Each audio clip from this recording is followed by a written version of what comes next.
विद्यालय सुहागण तालुका पूर्णा आणि Chhatrapati mobile shop Purna यांच्या संयुक्त विद्यमाने छत्रपती शिवाजी महाराजांच्या जयंतीनिमित्त आयोजित वक्तृत्व स्पर्धेमध्ये मी विषय ठेवते शिवपुत्र संभाजीराजे. माझा कोड क्रमांक 12 आहे. माननीय अध्यक्ष महोदय, परीक्षक वर्ग आणि उपस्थित शिवप्रेमी मावळ्यांनो तसेच उपस्थित माय मावल्यांनो, छत्रपती शिवाजी महाराजांच्या वाट्याला आलेला संघर्ष वेगळा होता. त्यांच्या संघर्षाला थोडी विश्रांती होती तर थोडी उसंत मिळायची. मात्र एका राजाच्या पोटाला जन्मूनही संभाजीराजांचा संघर्ष अतिशय टोकाचा, वेदनेचा, यातनेचा, जीवघेणा, काटेरी होता. संभाजी महाराजांच्या बलिदानाचे रक्तथेंब माझ्याच नाही तर साऱ्या मराठी मनावर आणि माणसांवर पडले आहेत. छत्रपती संभाजीराजांच्या सांडलेल्या रक्ताची आण असेल तुम्हाला, मला आणि सगळ्यांना. आपली भूमी, आपला मराठी धर्म, हिंदू मराठी बाणा, हिंदू धर्म, बुद्धी, संस्कृती, इमान जागवारे तरच आम्ही करे वंशस्वरू शंभूराजांचे. नसता आमचे जगणे व्यर्थच जाईल. संभाजीराजे एक महान योद्धा, लेखक आणि विचारक होते. 1680 ते 1689 असा त्यांचा शासनकाळ अल्पसा होता. या अल्पकालीन शासनात त्यांनी 121 युद्धे लढली.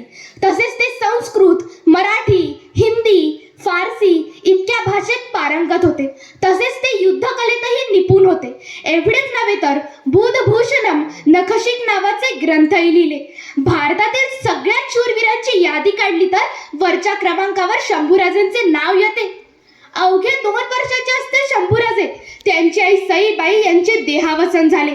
झाला संघर्ष राजांच्या जीवनात सुरू.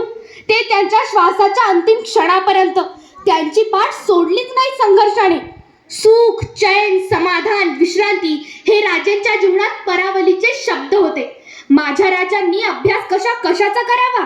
वेद, उपनिषद, महाभारत, रामायण आणि इतरही ग्रंथाचा अभ्यास केला होता शंभूराजांनी. 6 वर्षाच्या कोवळ्या वयापासून राजांच्या शिक्षणाला आरंभ झाला आणि चक्क 16व्या वर्षी राजांनी पहिली लढाई लढली आणि ती लढाई जिंकली शंभूराजांनी.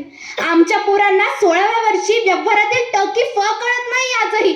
युद्ध कौशल्यामध्ये तलवारबाजी, भालाफेक, धनुर्विद्या हेही आत्मसात होते शंभूराजांना. ते कुशल अश्वारोही होते. तसेच ते त्यांच्या गतीने आणि चपलतेने शत्रूवर तुटून पडायचे. शिवाजी महाराजांकडून आणि इतर विद्वानांकडून त्यांनी युद्धकला, राजनीती आणि धर्मशास्त्र शिकले. गनिमी कावा आणि घोडेस्वार यातही निष्णात होते शंभूराजे. ते खरे शिवपुत्र शंभूराजे झाले होते. त्यांनी मुघलांचा पुरता घाम काढला. गनिमी काव्याने सळो की पळो करून सोडले शंभूराजांनी मुघलांना. औरंगजेबाची झोप हराम केली होती शंभूराजांनी. राजेंच्या उत्तर आयुष्याकडे वळत असताना मी स्वतः स्तंभित होते. किती वेदनादायक हो मृत्यू माझ्या शंभूराजांचा. जखमा, वेदना, त्रास, मानहानी, अपमान, शरीरासहित मनाची झालेली विटंबना. मृत्यू ही थरथर कापेल असा विदारक, मनाला छिन्न भिन्न करणारा आणि रक्ताचे अश्रू करणारा भयानक मृत्यू शंभूराजांच्या वाट्याला आलेला. तरीही तसूवरही डगमगला नाही माझा राजा. तुमच्या स्मृतींना प्रथम वंदन करून डबडबलेल्या डोळ्याने आणि दाटलेल्या कंठाने तुमचा मृत्यू सांगते राजे. मुघलांच्या सैनिकांनी संभाजीराजे आणि कवी कलश यांना पकडून 5 दिवस सतत पायी चालवत औरंगजेबाकडे आणली. अगोदर राजांची जीभ कापली, हातापायांची नखे काढली. नंतर मग दोन्ही हात कापले. राजे तसेच सोसत होते. धार धार शस्त्रांनी डोळे काढले. किती वेदना झाल्या असतील हो शंभूराजांना. एवढेच नव्हे तर मुंडकी धडापासून वेगळी केली आणि शरीराचे बारीक बारीक तुकडे केले. तरीही जीवाची भीक राजांनी कधीच मागितली नाही की विचलित झाले नाही राजे.